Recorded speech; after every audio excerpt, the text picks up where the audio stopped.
Cette semaine à info.tvc, une émission spéciale consacrée au drame d'Amqui un an plus tard et à la commémoration du 13 mars. Mes invités cette semaine, la mairesse d'Amqui, Sylvie Blanchette, le député de Matane-Matapédia, Pascal Bérubé, le prêtre de la paroisse Saint-Benoît-Joseph-Labre d'Amqui, Kinde Cosme Aruko, et la travailleuse sociale Caroline Giroux. Bonne émission!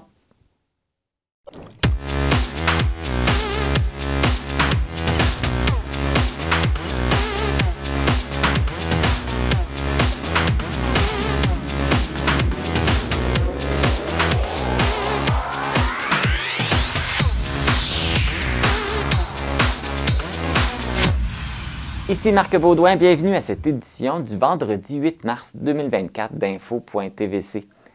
Dans quelques jours, la communauté de la Matapédia se souviendra et soutiendra les victimes du drame d'Amqui qui s'est déroulé le 13 mars 2023. Rappelons que suite à cet événement, 3 personnes ont perdu la vie et 8 autres ont été blessées. Le 13 mars prochain, la ville d'Amqui a organisé une soirée commémorative incluant des allocutions, une marche et une messe. Cet événement vous sera transmis en direct au canal 4 de Cogeco et sur la page Facebook et la chaîne YouTube de la TVC de la Matapédia. Si vous ne pouvez vous déplacer, vous pourrez ainsi assister à ce rassemblement. On vous donnera tous les détails de la commémoration durant l'émission. Mais avant de débuter cette émission spéciale, voici les actualités matapédiennes. Voici vos actualités matapédiennes du 8 mars 2024. La vague de fermeture se poursuit dans la Matapédia. C'est maintenant la coopérative Unoria qui a annoncé la fermeture de sa quincaillerie BMR de Cozapscal. Unoria a expliqué cette décision en raison de défis persistants de rentabilité et de main-d'œuvre. Les dirigeants d'Unoria Coopérative viendront rencontrer la population de Cozapscal mardi le 12 mars à 13 h à l'hôtel de ville de Cozapscal pour expliquer en détail cette décision. Les membres du groupe Unoria BMR de Cozapscal sont aussi invités à se rendre au centre des congrès de Rimouski le jeudi 14 mars pour assister à l'AGA d'Unoria Coopérative pour manifester son désaccord avec cette fermeture. Pour plus d'informations, vous pouvez contacter le bureau municipal de Cozapscal au 418 756 3444, poste 1300.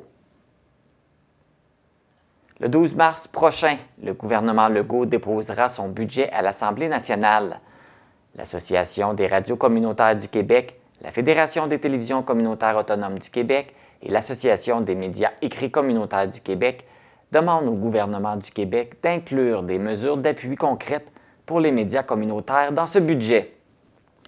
Les 3 organismes souhaitent la création d'un fonds d'urgence pour contribuer à la pérennité des médias, le respect et le renouvellement de l'engagement pris par le gouvernement du Québec d'investir une partie de son budget publicitaire dans les médias communautaires et d'augmenter de façon significative le programme de soutien aux médias communautaires.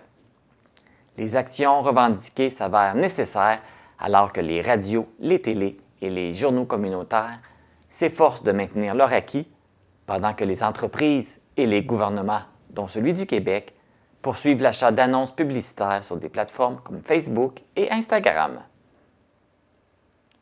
Lors de sa tournée régionale sur le droit des locataires, le Comité Logement du Bas-Saint-Laurent et Action Logement de l'Est s'arrêteront à Amqui le 15 mars. Cette campagne d'information et de sensibilisation vise à se familiariser avec les droits des locataires. Parmi les thématiques abordées, on retrouve le harcèlement, la salubrité des logements, les reprises et les évictions, la discrimination et la recherche de logement, la cession et la sous-location, les avis de hausse et de renouvellement. Cette série d'ateliers gratuits est ouverte à toute la population. Les participants recevront une trousse d'informations pour accompagner les locataires dans la défense de leurs droits. C'est donc le 15 mars à 9 h au Centre récréoculturel d'Amqui que va se dérouler cette rencontre. Durant les mois de mars, avril et mai, les 138 clubs 50 ans et plus du Bas-Saint-Laurent, de la Gaspésie et des îles de la Madeleine se réuniront en assemblée générale. Ces rassemblements permettent aux différents clubs de discuter de leurs activités, de leurs projets, de leurs conditions de vie ainsi que de se choisir des représentants.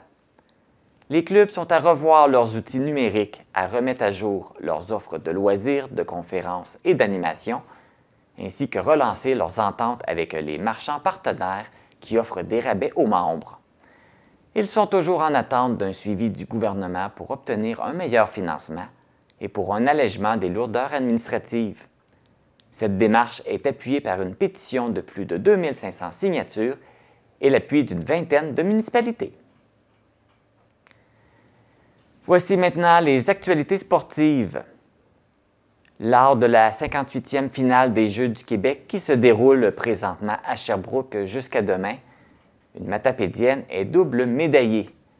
Stella Rose-Cyr d'Amqui est montée sur la première marche du podium aux 1000 mètres en patinage de vitesse et a obtenu la médaille d'argent aux 1500 mètres. La jeune patineuse de 12 ans nous parle de sa performance qui lui a permis de gagner la médaille d'or.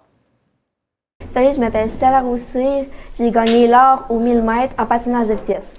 On a commencé à faire une course. Là, il y a eu 3 shifts, c'est-à-dire on a dû recommencer. C'est ça qui a fait très mal les jambes parce il restait juste un tour. C'est-à-dire on a dû recommencer après 3 courses. Puis après ça, je me suis bien positionnée, j'ai resté calme. L'air était un peu sec, c'était un peu difficile de respirer, mais j'ai resté calme.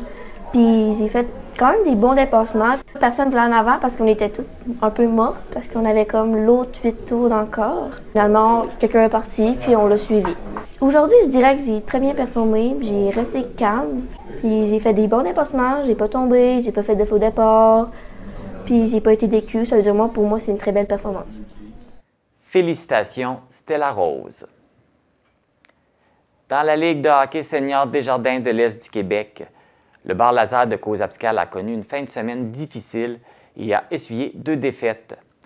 Lors de la partie du 2 mars, les Corsaires de Forillon ont effectué un blanchissage contre l'équipe matapédienne avec un résultat final de 5-0. En ce qui a trait au deuxième affrontement qui s'est joué le 3 mars, celui-ci s'est terminé en deuxième période de prolongation, toujours en faveur de l'équipe gaspésienne avec un résultat final de 6-5. Le Bar Lazare fait donc face à l'élimination. L'équipe n'a plus le droit à l'erreur. La 3e partie aura lieu à Rivière-au-Renard ce samedi à 20 h. Si une 4e partie est nécessaire, celle-ci se déroulera le lendemain, le 10 mars, à 14 h. Lors de la fin de semaine du 2 et 3 mars, le club de natation Nataqui a participé à la compétition La Coupe des régions, qui se déroulait à Rivière-du-Loup. Le club d'Amqui était représenté par 9 jeunes et 7 d'entre eux sont revenus avec des médailles. Eliane Tremblay a remporté 2 médailles d'or aux 1500 mètres libres et aux 200 mètres brasse, 2 médailles d'argent aux 50 mètres brasse et aux 200 mètres dos et une médaille de bronze aux 50 mètres dos. Théo Legendre a également récolté 5 médailles, une d'or aux 50 mètres libres, une d'argent aux 50 mètres dos et 3 médailles de bronze aux 50 mètres papillon, aux 100 mètres dos et aux 100 mètres libres. Nora Duhamel est revenue avec une médaille d'or aux 200 mètres papillon et une médaille d'argent aux 100 mètres papillon. Mia-Jade Caron a également gagné 2 médailles, une d'argent aux 400 mètres libres et une de bronze aux 50 mètres brasse. Les 3 dernières médailles ont été remportées par Élodie Lavoie avec une d'argent aux 1500 mètres libres, Béatrice Lévesque avec une de bronze aux 200 mètres d'eau et Maë Berthelet avec aussi une de bronze aux 50 mètres d'eau. Au total, ce sont 12 clubs et 182 athlètes qui ont participé à cette compétition. C'est ce qui complète les actualités matapédiennes. Bonjour tout le monde. Bien, écoutez, je veux saluer d'abord notre ministre régional, Maïté, notre mairesse, la mairesse Sylvie, qui était très forte depuis lundi. Franchement, elle me racontait que mardi soir, elle est allée prendre sa marche toute seule là, pour donner l'exemple. Et je veux saluer aussi mon ami Pascal Bérubé, qui est le député ici, puis avec qui on échange depuis lundi soir, là, puis qui connaît des gens Je veux saluer aussi les 3 chefs de l'opposition, dont Marc, Gabriel, Paul. Merci d'être ici parce que je pense que s'il y a un message à envoyer aujourd'hui, c'est que tout le Québec est Amkoui.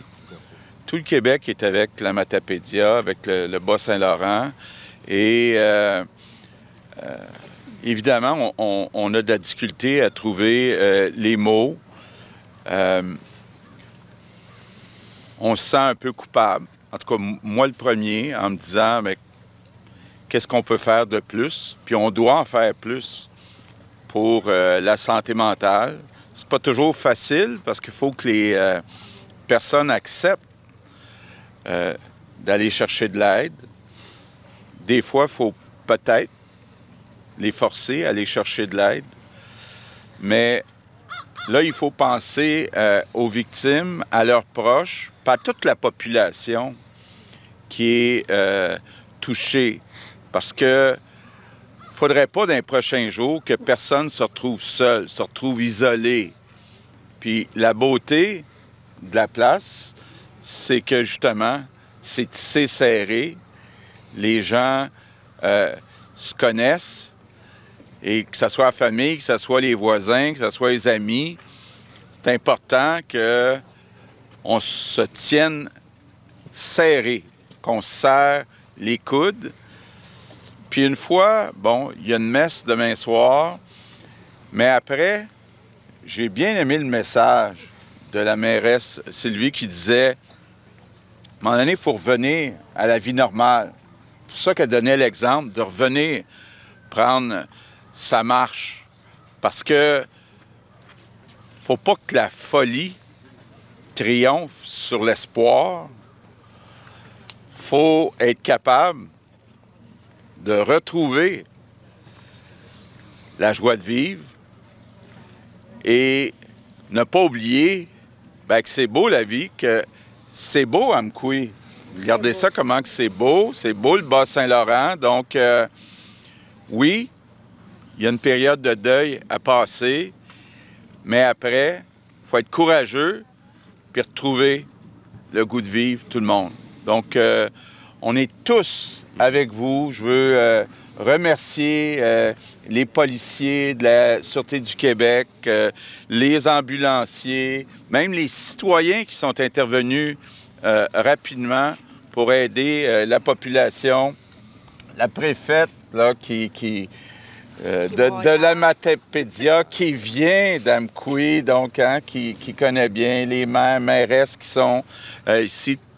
Toute la population, c'est beau de voir quand même la population tout ensemble, courageusement, passer à travers, puis recommencer une vie normale, comme vous le dites, Sylvie. Sylvie qui est une grande lectrice. Hein? Ça a l'air que j'y ai fait connaître Roxane Bruno, mais là, j'ai dit Gabriel Anctil, là, ça s'appelle « Sur la 132 ». Puis là, on est sur la 132. Mais il s'est passé, puis il va continuer à se passer aussi des belles affaires sur la 132. Donc, courage, tout le monde. On est avec vous autres. On pense à vous.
Pour débuter cette émission spéciale sur la commémoration du 13 mars, on vous a représenté la visite du premier ministre François Legault lors de son passage à Amqui quelques jours après le drame. Maintenant, je m'entretiens avec ma première invitée, la mairesse de la ville d'Amqui, Sylvie Blanchette. Bonjour Sylvie. Bonjour Marc. Ça va faire 1 an que cette tragédie est arrivée. Comment la ville d'Amqui s'est relevée de ce drame-là? Je pense que ça a été au jour le jour. Hein. Il a fallu prendre l'événement au jour le jour. Il fallait avancer. Il fallait voir les dossiers qu'on avait aussi. Ça fait que la ville d'Amqui elle agit dans le respect aussi. Là. Mais en même temps, c'est de prendre tout ce qu'il y avait aussi, les autres dossiers à suivre et tout. Et on a laissé aussi les familles vivre ça entre elles aussi, là, vivre leur chagrin, vivre les premières fois. Fait que c'est toujours en pensant aux familles, en pensant aux victimes. Ça a été continuellement ça. On le sait, quand une date fatidique revient, même si des fois on oublie un peu, on réussit à passer à autre chose, c'est sûr que ça nous ramène dans nos souvenirs. Toi, c'est sûr, on va aller au petit de tes souvenirs. C'est sûr que pour toi, cette semaine-là, ça a été une semaine complètement folle, si je peux dire ça comme ça, parce que ça a été organisation, soutenir la population, prendre des décisions rapides, les médias qui voulaient avoir des entrevues. Quel souvenir qui te revient de cette journée-là, même de cette semaine-là qui a suivi? Tu sais, cette semaine-là, moi, je l'ai passée sur le pilote automatique d'abord. Tu sais, à partir du moment que le drame est survenu, la tragédie est survenue le 13 mars à 15h05, j'ai été informée, que je suis allée sur les lieux. Je suis embarquée sur le pilote automatique, vraiment. Et ça s'est déroulé, tu sais, tout, tu sais, j'accueillais les événements, puis il y a des gens qui sont venus, comme tu dis, il y avait la Sûreté du Québec qui a eu un déploiement parce que, bon, fallait faire les enquêtes. À partir du moment que les paramédics aussi qui étaient, je prenais toujours des nouvelles au niveau des personnes qui étaient parties aussi. On savait qu'il y avait des gens qui étaient partis à Québec dans des hôpitaux. Et bon, après ça, les jours ont suivi, comme tu dis, les journalistes. C'est drôle, Marc, hein? J'ai ressorti, ça c'est mon petit livre, là, que tout est là-dedans. J'écrivais, quand c'est arrivé, j'avais ce petit livre-là chez moi, puis je l'ai pris, puis là, j'écrivais, les journalistes m'appelaient, bon, les rendez-vous que j'avais pour des entrevues téléphoniques. D'ailleurs, il y en a une que j'ai pas pu faire parce que le premier ministre est arrivé à Amqui. Puis, c'était avec Radio-Canada sur l'heure du midi, mais... Et j'écrivais tout là-dedans, le nom des gens, tu sais, puis c'est drôle, je l'avais comme rangé après, puis je l'ai ressorti au mois de janvier, quand on a commencé à planifier... les activités. Puis là, je réalisais ça, puis tu sais, j'étais comme surprise. J'étais, ah oui, tout ça. Tu sais, même moi, de voir tout ce qui s'était passé. C'est ça, il y a eu la visite des ministres, puis le premier ministre, tu sais, puis moi, je disais toujours... quand c'est eux autres qui appelaient puis ils disaient, bon, ben Madame Blanchette, le premier ministre va aller ou tel ministre va aller. Fait que là, je dis, bon, OK, c'est pas moi qui les ai invités.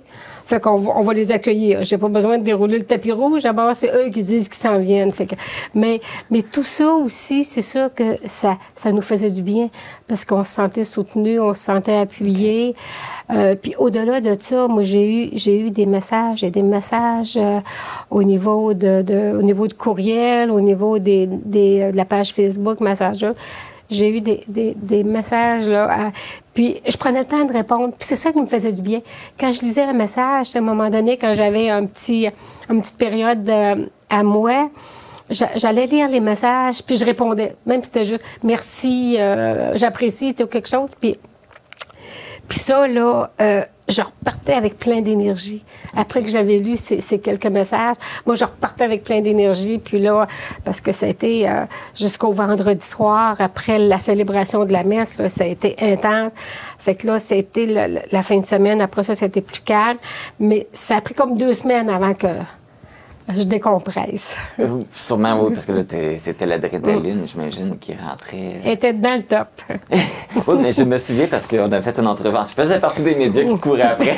Ben ouais, mais ça, Puis je me souviens, je ne sais pas si tu te souviens que je t'avais posé cette question-là, mais moi, j'étais inquiète. Moi, je t'avais demandé, est-ce que tu dors aussi? Ouais. Oui, les gens me demandaient, mais vous, Mme Blanchette, pensez-vous à vous?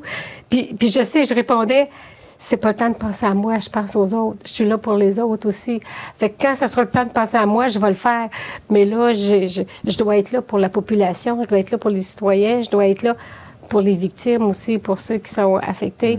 Fait que c'était ça qui était mon souci. Puis j'ai pensé à moi quand c'était le temps après. On peut mettre des plans d'action en branle, on peut penser à des situations d'urgence. On a des plans pour réagir. Mais même si on a les outils, on a les instruments, on a ce qu'il faut pour réagir, je pense qu'on n'est jamais prêt à intervenir dans des situations comme celle-là. Est-ce que ça se peut? On ne peut pas être prêt, Marc. Quand on demeure à Amkoui, quand on demeure dans la vallée de la Matapédia, quand on demeure dans une région qui fait bon vivre, où est-ce qu'on est bien, on ne peut pas avoir un chapitre dans un livre qui dit, bon, quand ça va se produire, c'est comme ça que tu réagis.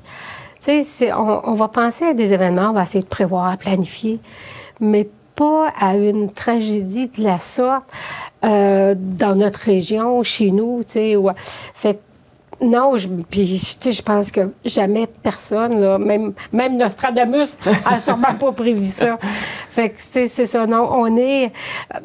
prêt, pas prêt. Tu sais, des fois, quand on était jeune, on jouait, on disait prêt, pas prêt, j'y vais, là. C'est ça. Ben, ça a été ça à ce moment-là, prêt, pas prêt. Tu sais, quand tu acceptes aussi d'aller à un poste, comme quand j'ai décidé de me présenter à la mairie d'Amkoui, bon, je suis arrivée quand même avec un bagage d'expérience, tu sais, qui faisait en sorte que je savais que j'avais des capacités pour foncer, puis... Mais... quand tu te présentes à un poste comme ça, il faut que tu sois prêt à faire face aux situations. Puis, c'est l'événement qui s'est produit à Amkoui. Ça fait que je pense qu'il faut se faire confiance. C'est ce que j'ai fait à ce moment-là. Puis, c'est ce que ça a donné. Bien, t'es félicité beaucoup pour ton travail. Puis, effectivement, tu as vraiment fait un bon travail cette semaine-là. Là. On a pu compter sur toi.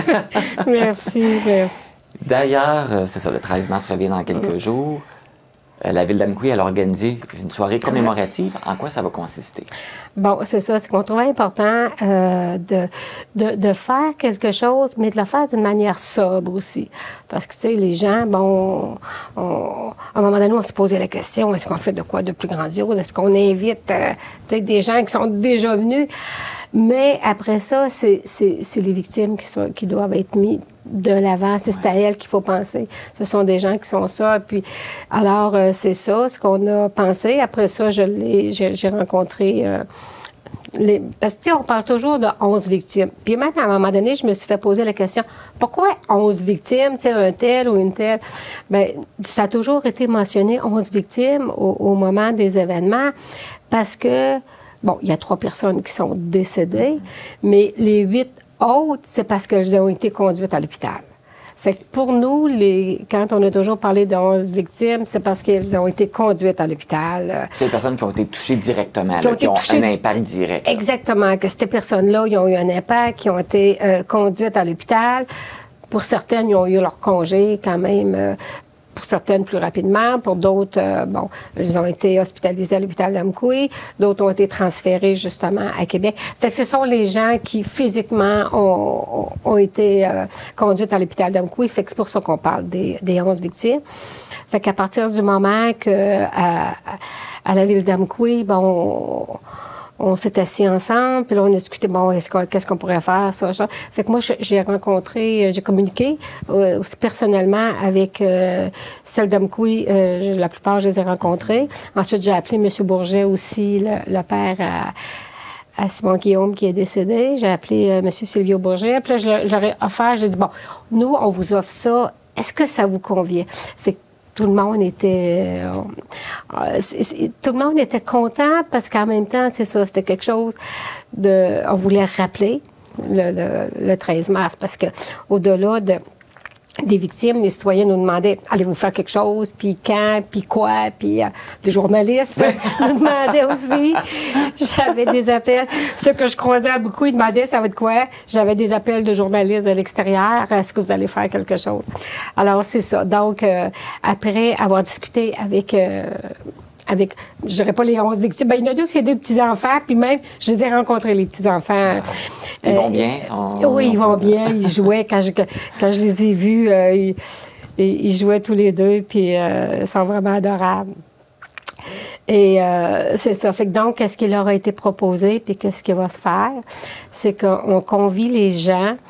On leur demande d'arriver à partir de 17h30, 17h45, là, parce qu'on les convie au parc Pierre et Maurice Gagné, dans la section de l'Agora Lyon. Et à partir de 18h, il va y avoir des messages qui vont être livrés. Bon, les dignitaires qui vont livrer des messages, on a Pascal Bérubé qui est invité, Christina Michaud, parce que ce sont nos députés. Au niveau politique, c'est les personnes aussi, parce qu'ils sont nos députés ici. Chantal Lavoie, préfète de la MRC, et moi qui va prendre la parole. Bon, j'ai offert aux victimes, s'il y en a qui voulaient prendre la parole. À date, là, je pense qu'ils veulent être plus discrets.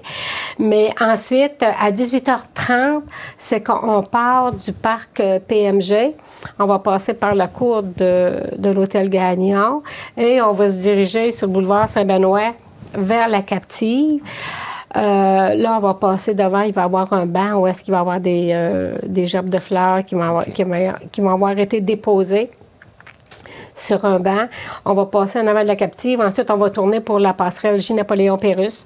Fait qu'on va prendre la passerelle, la rue Sainte-Ursule, et ensuite, on va tourner sur Desbiens pour se rendre à l'église, parce qu'à 19h30, il va y avoir une messe commémorative pour le 13 mars. Pour terminer là, cette soirée commémorative. C'est ça. L'année passée, on l'avait fait un petit peu dans l'autre sens. Le vendredi, on avait commencé par une messe. Ensuite, on s'était rendu dans le parc Pierre et Maurice Gagné, et on avait fait le circuit. Il y avait un drone qui avait pris des photos, puis fait que c'est comme ça qu'on avait terminé la semaine. Cette année, on le fait dans l'autre sens. On part du parc PMG. On va avoir des petites chandelles qui vont être remises aux gens qui vont être là. Fait que dans la marche, les gens vont avoir une petite chandelle et pour se rendre. Puis, il va toujours avoir un drone aussi cette année qui va être sur place, qui va filmer ce circuit-là. Aussi un photographe, puis pour garder les souvenirs. Mais ça va être dans l'autre sens cette année. On va terminer avec la messe. Sylvie Blanchette, merci beaucoup d'avoir accepté l'invitation, parce que c'est pas évident de reparler de ça et de tout revivre ça.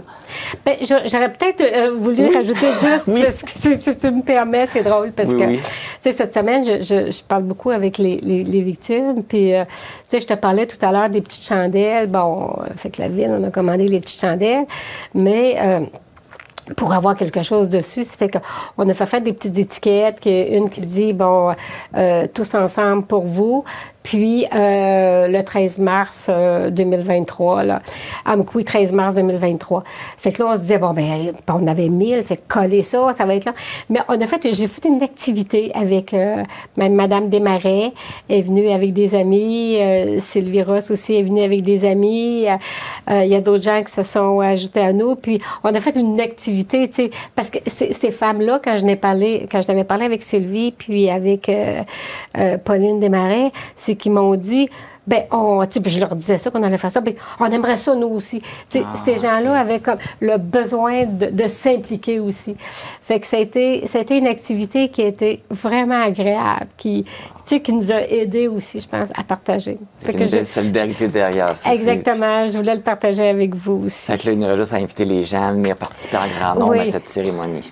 Faites-le pour en souvenir des 3 personnes, de Gérald, de Jean, puis de Simon Guillaume. Faites-le en souvenir d'eux, mais aussi en appui aux victimes qui vont être là, aux gens qui vont être là, pour leur démontrer comment les citoyens, les Amoukouyens, les Matapédiens, regarde, on est encore là tous ensemble.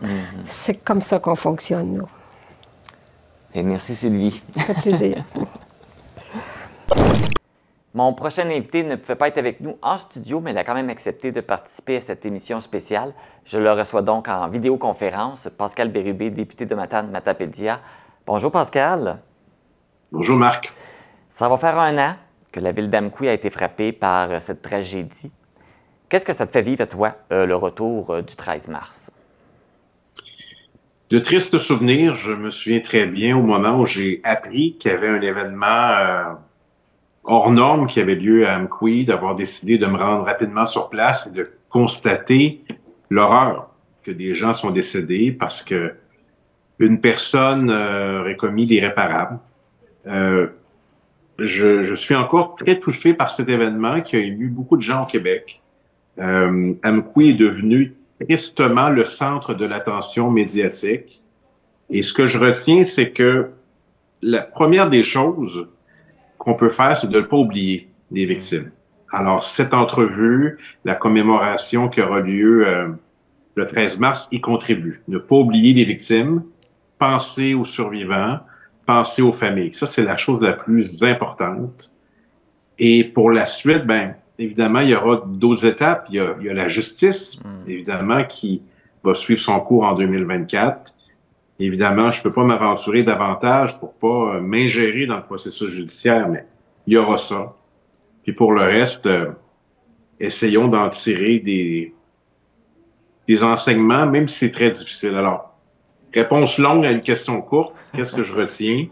Ben, que c'est un drame qui a touché notre communauté, Amkoui dans la Matapédia, qu'il faut pas oublier. Voilà. Tu es proche de tes électeurs, on le sait, les gens peuvent te contacter, ils te font part de leurs questionnements. Justement, quel pouls tu prends des citoyens de la Matapédia et plus particulièrement de la ville d'Amkoui par rapport à ce drame? Ce que je retiens, il y a eu plusieurs étapes. D'abord, il y a eu l'incrédulité, c'est-à-dire, ça arrive vraiment chez nous. Ça, je dirais, c'est la première phase. Les gens étaient sous le choc. Après, les gens ont eu de la peine. Puis après, il y a eu de la colère. Tout ça est arrivé. Alors, j'ai tenté, tant bien que mal, d'abord, de passer les bons messages. C'était important parce que c'était vraiment là, très actif, les émotions. D'être présent sans trop être présent. Ça, c'était important aussi parce que fallait être là pour envoyer les messages au bon moment. On a accueilli le premier ministre aussi. Ça, c'était vraiment un événement d'importance avec les chefs des oppositions. Donc, tout ça a contribué à rendre l'événement encore plus intense dans les émotions. On parle justement là, de la visite du premier ministre et tout ça. On parle beaucoup de sécurité, quelque chose que tu travailles beaucoup sur des dossiers depuis plusieurs années. La sécurité est importante. On a parlé beaucoup du réseau cellulaire, justement, à certains endroits que le réseau cellulaire n'entre pas dans ta circonscription. Le premier ministre, quand il est venu justement l'année dernière, il y a eu des discussions pour parler de tout ça. Où est-ce qu'on en est rendu dans ces dossiers-là de sécurité? Pas tellement loin, c'est ça la vérité. Le premier ministre a indiqué à la mairesse d'Amkoui et à moi que si on avait besoin de lui, de faire signe. Ça s'est fait indirectement, sans faire référence à la tragédie. Je nomme quelques dossiers. La téléphonie cellulaire, c'est pas pour rien que l'an dernier, j'ai demandé à TELUS de m'indiquer où ils en étaient et s'il y avait des enjeux de financement ou de réglementation pour que ça avance. Puis là, j'ai appris que la route 195 allait être mieux couverte entre Matane et Amkoui. La route 132 entre, je dirais, Sainte-Florence et la baie des Chaleurs. J'attends toujours des confirmations, mais de toute façon, la meilleure façon d'évaluer si ça fonctionne, c'est quand on aura le signal. Alors, pour l'instant, on ne l'a pas. Il est arrivé un événement triste à Saint-Elzéar en Gaspésie où la téléphonie cellulaire n'était pas accessible. Ça a rendu les choses plus complexes. Tout ça pour dire que si un tel événement est arrivé dans une région non desservie, le temps d'intervention est plus long. Comment on intervient en amont? Les services psychologiques, les services en santé mentale sur notre territoire, il n'y en a à peu près aucun disponible dans la Matapédia, dans la Matanie autour. Ça, c'est un enjeu partout au Québec, mais dans notre région aussi. Évidemment, quand un forcené décide de commettre l'irréparable, il ne va pas toujours avertir. Et puis, il y a des douleurs qui sont très intérieures qu'on ne peut pas prévoir. Alors, il y a aussi, je dirais, la vigilance qu'on peut avoir face à des comportements de gens autour de nous qui nous inquiètent.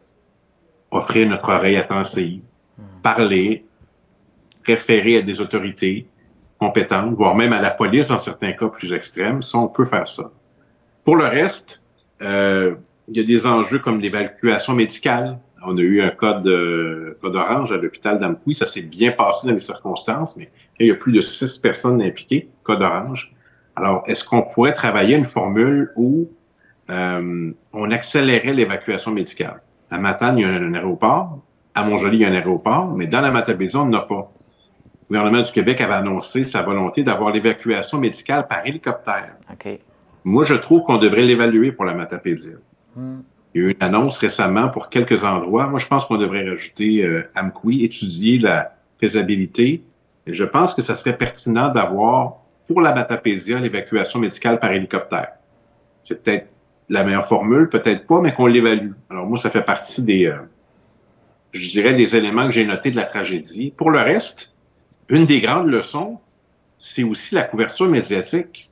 Et je le dis à la TVC, c'est assez ironique qu'on ait une couverture médiatique énorme de partout au Québec et même au-delà. Et au même moment, on avait à peu près aucun média présent sur le territoire. Heureusement que la TVC était là. Mais une fois que le drame, disons, s'est un peu estompé dans l'espace médiatique, pas dans nos cœurs, on a réalisé que pour faire parler de nos enjeux, on n'est jamais si bien servi que par les médias locaux et que c'est difficile sur la scène nationale de faire parler de nous autrement que lorsqu'il arrive des événements parfois tragiques. C'est pas toujours le cas, mais je dirais que c'est pas une leçon, mais c'est une constatation que j'ai faite de ce qui s'est passé l'an dernier. Oui, ça prend un gros événement pour que les autres médias viennent s'intéresser à nous, que ce soit négatif ou positif, ça prend quelque chose de majeur, sinon on parle pas de nous. Et ça permet d'apprécier davantage nos médias locaux. Moi, je le dis à nouveau à la TVC, qui était là chaque jour dans des conditions difficiles parce que vous ne receviez pas les mêmes informations que les autres médias. Il fallait suivre un peu le groupe. C'était compliqué. Couverture délicate. Le 13 mars prochain, comme on l'a mentionné, il va y avoir l'événement commémoratif. Tu vas faire une allocution ce soir-là. C'est quoi le message que tu veux envoyer à la population? C'est rare que je suis pris au dépourvu, mais pour l'instant, je ne sais pas. Je vais beaucoup y réfléchir. Souvenons-nous que j'en avais pas fait l'an dernier de façon formelle, c'est-à-dire à l'église, par exemple. La mairesse en a fait un magnifique. Les prêtres en ont fait. Moi, j'en ai pas fait. On avait offert d'en faire un, puis je trouvais pas les mots. Je les trouvais devant les médias. Je me souviens que c'était difficile quand j'ai ouvert le téléjournal national. J'avais jamais fait ça de ma vie, là, être la première nouvelle. Là. En fait, la nouvelle, c'était pas moi. C'était moi qui devais exprimer ce qu'on vivait. C'était très difficile. Une nervosité là, énorme. D'ailleurs, je vous fais un peu une confidence. Il y a une personne qui écoutait cette intervention-là puis qui m'a félicité. Bon, je voulais pas de félicitations, je voulais surtout m'assurer d'avoir dit les bonnes choses. C'est Bernard de Rome, le célèbre lecteur de nouvelles. Et j'ai revu ce message-là ce matin, ça m'a fait chaud au cœur.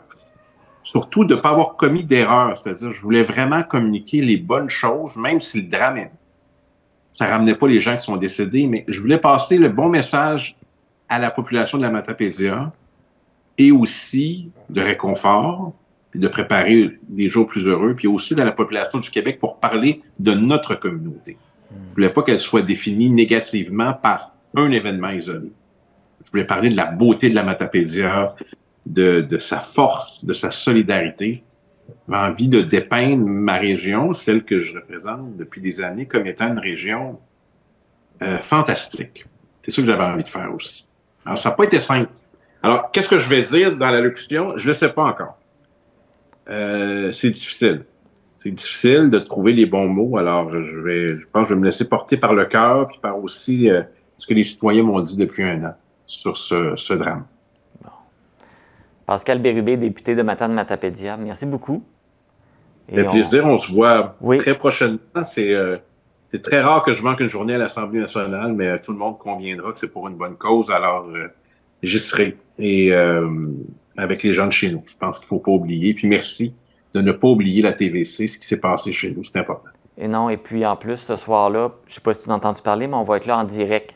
Tout va être filmé en direct et on va présenter ça en ligne. S'il y a des gens qui ne peuvent pas se présenter sur place, vont pouvoir l'écouter là, à la maison. Félicitations, je pense que c'est apprécié. Ça montre toute la force de la TVC comme média local enraciné chez nous et qui sent ses sensibilités, que même les gens qui ne seront pas là aimeraient pouvoir y avoir accès. Donc, plusieurs, par le truchement de la télévision ou par Internet, vont y avoir accès. Bravo. Merci. Merci beaucoup. À bientôt. Je suis maintenant à l'église d'Amqui pour rencontrer le prêtre Kinde Cosmo Aruko. Bonjour Kinde. Bonjour. Donc on est ici pour faire commémorer le 13 mars dernier. L'année dernière, quand cet événement est arrivé, comment vous avez vécu ça? L'arrivée de cet événement, comme nous l'avons dit, l'événement a été tragique. Alors un événement tragique se vit difficilement. Voilà. Souvent, dans des situations comme celle-là, on se pose souvent des questions. Pourquoi ça nous arrive? Pourquoi ça l'arrive ici? Comment vous avez accompagné les paroissiens, justement, dans cette remise en question? Bon, dans cette remise en question, il y a eu plusieurs rencontres de paroissiens à paroissiens. Et aussi au niveau de l'Église, tout ce qu'on peut faire pour soulager les personnes touchées directement ou indirectement, nous le faisons, nous l'avons fait et nous continuons de le faire. Ça se poursuit. Fait qu'il y a encore des rencontres pour aider à accompagner les gens. Exactement, ça se poursuit. Ouais. Et puis justement, souvent quand il arrive des choses comme ça, des fois, on a de la difficulté à croire. Comment ne pas perdre notre foi et notre croyance quand il arrive des événements comme celui-là? Je crois que ceci, c'est déjà arrivé. Donc ce qui est arrivé, c'est comment accompagner les personnes touchées. Avec l'accompagnement, je crois que ça donne un peu de courage et d'espérance pour ne pas perdre la foi.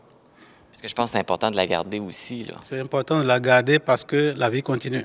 La vie continue. Ouais. Et puis la semaine prochaine, il va y avoir, dans quelques jours, il va y avoir les cérémonies pour se rappeler, se commémorer. Il va y avoir une messe. Comment ça va se dérouler, la cérémonie? OK, il va y avoir une messe à 19h30, le 13, parce que désormais, Amqui est marqué par cette date-là, du 13 mars. Alors la ville a organisé, vous savez que l'église est un sous-ensemble de la ville. C'est les paroissiens, paroissiennes d'Amqui qui sont chrétiens et chrétiennes. Alors, la part qui revient à l'église, c'est cette messe-là, pour rassembler le monde à l'intérieur ici, comme nous l'avons fait le 19 mars passé. Nous reprenons le même exercice qui est une commémoration. On va faire souvenir de ces bonnes personnes qui sont décédées dans cet événement tragique-là et aussi de pouvoir se rencontrer et se voir parce que l'autre rencontre nous a permis de comprendre que c'est bon de se voir. Ça fait du bien. La chaleur humaine, les accolades, les échanges, ça soulage. Et c'est ce que nous voulons répéter. Oui, parce que c'est pas bon de rester seul quand on a des douleurs, des souffrances. C'est pas bon de rester seul. Et quand on vient ici, les gens viennent de partout. On se rencontre, les gens même qui se sont rencontrés il y a des années, viennent se rencontrer ici. On voit vraiment sur le visage des gens comment ça traduit la joie de se retrouver, comment ça redonne la vie. Et c'est vraiment émouvant. Je pense que vous allez avoir des prêtres invités aussi avec vous pour cette cérémonie. Oui, je crois que oui. On a informé les confrères. Certains qui seront disponibles viendront nous accompagner. Quel est le message que vous voulez transmettre aux gens d'Amqui, aux paroissiens lors de cette messe? Lors de cette messe, nous voulons juste dire aux paroissiens et à toute la ville de garder courage, de ne pas perdre espoir, de garder espérance et que la vie continue. Les personnes touchées sont toujours accompagnées. Elles ne sont pas seules. On ne les laissera jamais seules. Dans nos rencontres, dans nos prières, nous les soutenons. Que tout le monde vienne pour qu'ensemble, encore ici, on puisse vraiment manifester, traduire cette fraternité que nous avons vécue l'année passée. Et les gens ont vraiment été très, très, très, très sympathiques et on l'a ressenti parce que tout le monde s'est senti concerné par cet événement. Même vous qui êtes là, merci pour votre présence. C'est parce que vous êtes concerné par ça, ça vous a concerné que vous avez fait le déplacement pour ça. C'est exactement chaque personne qui se déplace, c'est dans le même sens. On invite les gens qui ont besoin d'accompagnement à ne pas hésiter de demander vos services. Exactement. Que les gens n'hésitent pas de demander des services. Nous sommes là pour servir, pour les servir. On va vous souhaiter une belle célébration, une belle commémoration là, le 13 mars prochain. Mercredi, oui. Merci, Kindé. Merci beaucoup. Merci pour votre présence. De retour en studio pour poursuivre cette émission spéciale sur la commémoration du 13 mars avec ma dernière invitée, la travailleuse sociale Caroline Giroux. Bonjour, Caroline. Bonjour, Marc. Ça va bien? Oui, ça va bien. On parle de l'événement qui s'est produit l'année dernière là, à Amqui. Est-ce que depuis cette année-là, il y a eu une hausse, une augmentation de demandes de consultation? Bien, je dirais que avec les années, il y a de l'augmentation depuis la pandémie. Donc, ça reste, oui, il y a toujours de l'augmentation d'année en année. Est-ce qu'il y en a plus? C'est peut-être les sujets sont différents, mais il y en a autant. Puis oui, les gens ont consulté en lien avec tout ça, nécessairement, ça a affecté la population. Je t'ai invité parce que je ne voulais pas qu'on termine l'émission sans parler du volet psychologique. L'événement, le 13 mars, va revenir. Et puis, un an plus tard, est-ce que c'est normal d'avoir encore des émotions qui sont très fortes par rapport à cet événement-là? Tellement, tellement. Oui, tout à fait. Tout à fait. Il y a des gens qui pourraient dire que j'ai l'impression que c'est encore hier. Je me souviens, les souvenirs sont aussi imprégnés, comme si c'était la veille. Je me souviens des bruits, je me souviens des images. Oui, c'est encore possible que les gens, ça soit aussi intense sur certains aspects, puis d'autres aspects, peut-être qu'il va y avoir un petit peu moins d'intensité, dans le sens où est-ce que peut-être les premières journées, certains ont pleuré un petit peu plus souvent, ou le contraire, moins souvent, qui était peut-être sur un pilote automatique. Puis là, bien, ça peut s'être modifié. Le sommeil s'est peut-être amélioré après un an. Fait qu'il peut y avoir de la progression sur certains aspects. Mais oui, il y a des choses qui peuvent être encore très, très intenses. La douleur, oui, c'est encore fort possible. Tout à fait normal aussi. Oui. Là.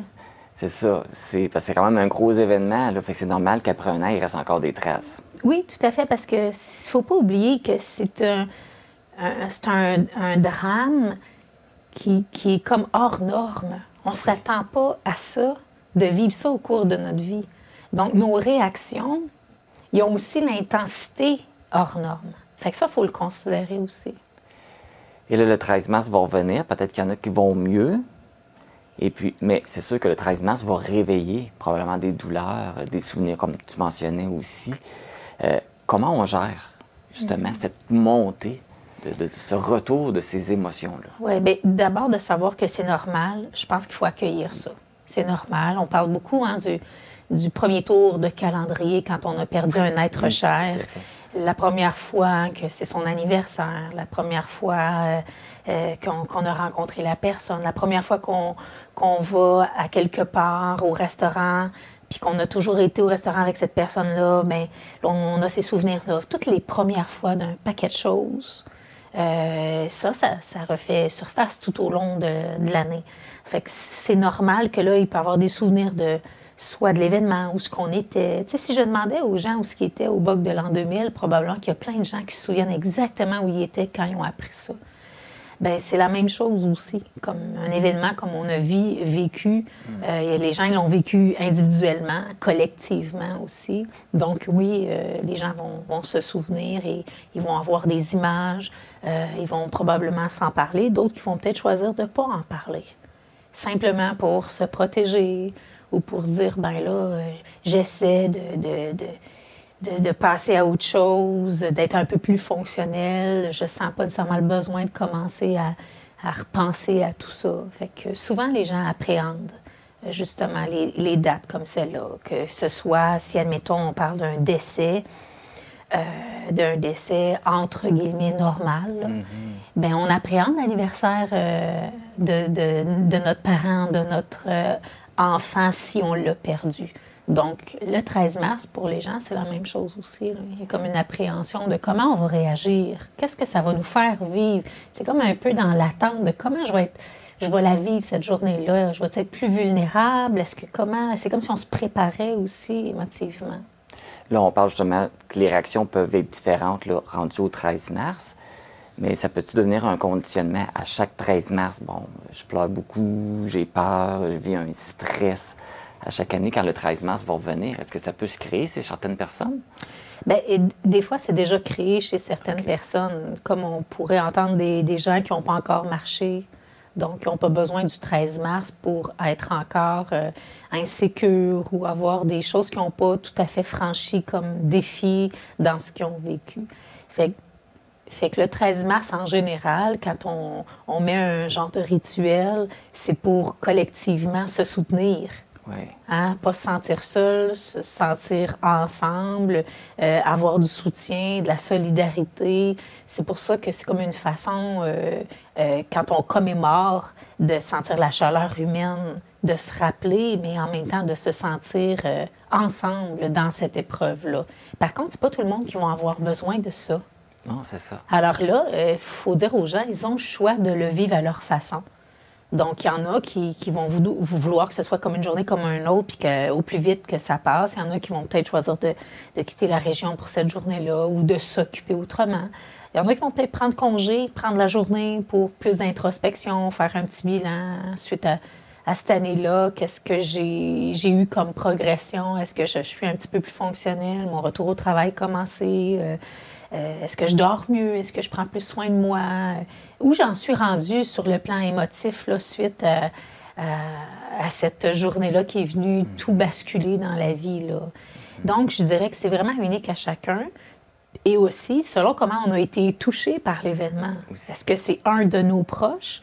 Oui. Est-ce qu'on a été témoin en roulant en voiture? Ça dépend du bagage qu'on avait aussi avant, de la vulnérabilité dans laquelle on était avant l'événement. Ça aussi, ça diffère de comment on va vivre ce deuil-là. Donc, si j'étais déjà vulnérable, si j'avais déjà des épreuves, si mon rapport à la vie était déjà pas facile ou mon rapport à la mort ou peu importe, bien, je ne serais pas dans la même posture que quelqu'un qui était optimal, qui allait bien. Même si ça bouscule, peut-être qu'il va y avoir certaines personnes qui, selon leur attitude, leur bagage, leur environnement, est-ce que je suis soutenue? Est-ce que les gens, si je parle de ça, est-ce qu'ils ont une bonne façon de me réconforter? Ou ils vont me dire, reviens-en, tu sais. Ou bien là, ça fait un an, c'est assez. Là, se faire dire ça, là... tu sais, c'est très difficile pour les personnes qui sont affectées. On ne dit pas ces choses-là. non, c'est ça, parce qu'on le vit pas tout, on le vit tout différemment. Puis justement, pour faire du pont là-dessus, il y a des gens qui ne seront pas d'accord. Il va y avoir une commémoration pour soutenir les victimes. Il y en a qui vont dire, bien, moi, se remémorer d'un événement négatif, pour moi, je ne ferais pas ça, là. Pour eux autres, il y en a de se rappeler à chaque année de ces événements-là. C'est pas nécessairement une belle chose, puis ils sont contre ça aussi, mais ils ont le droit aussi, là. Oui, tout à fait. Alors, c'est sûr que ce rassemblement-là, ce moment-là, c'est pour honorer, dans le fond. C'est un peu ça. Mais il y a différentes façons d'honorer. Je pense que collectivement, la municipalité a voulu offrir cette opportunité-là aux gens qui en auraient besoin. Alors, pour se sentir moins seul, se sentir soutenu.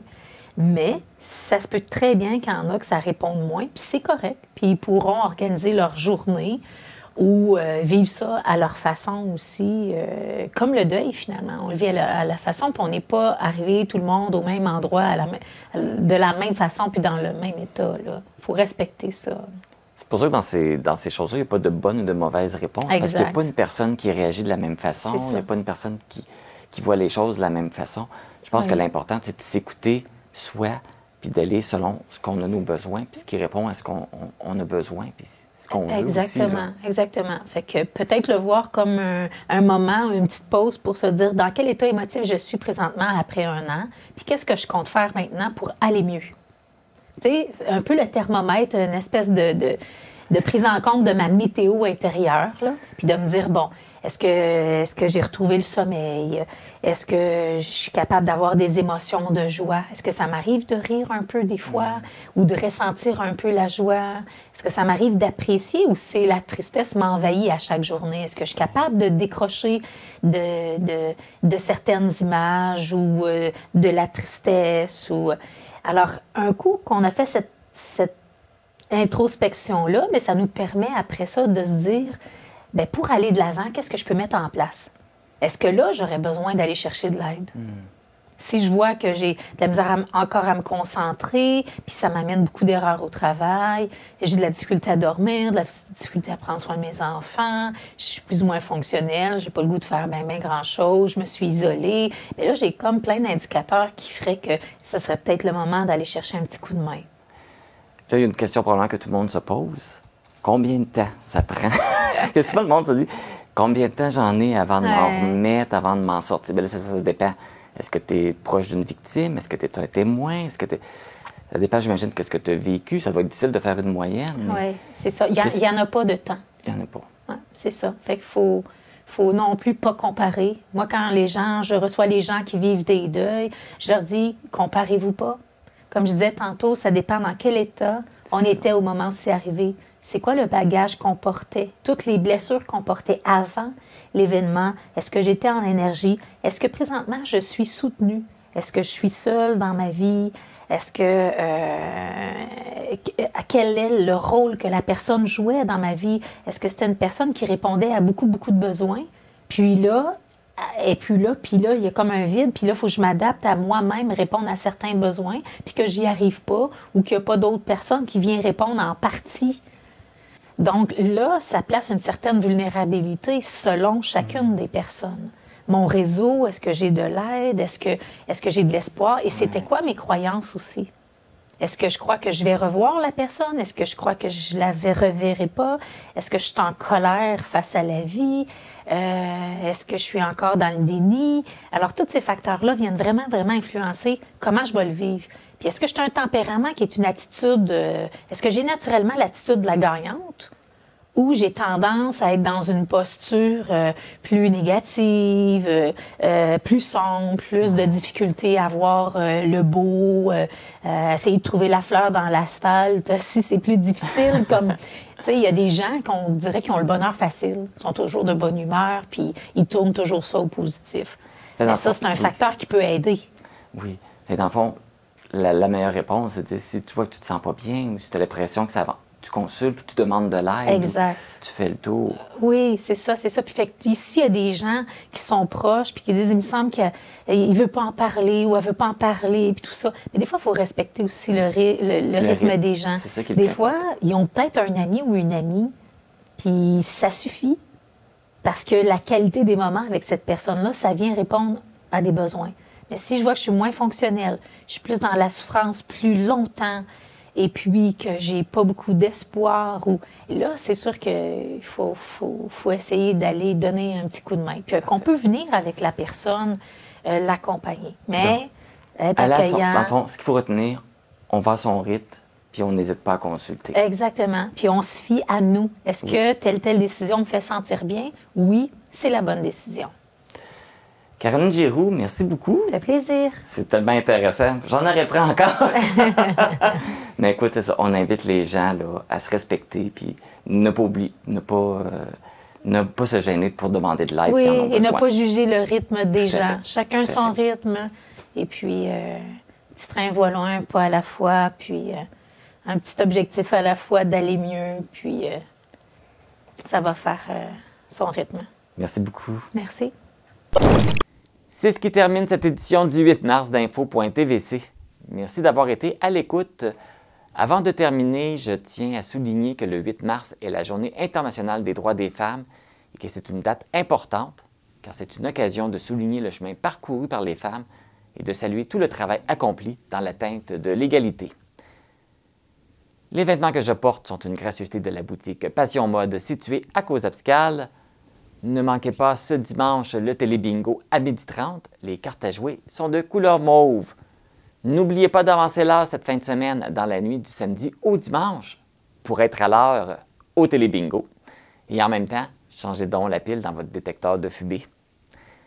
Moi et toute l'équipe de la TVC, nous vous retrouverons mercredi pour la diffusion en direct de la commémoration du 13 mars. Bonne semaine!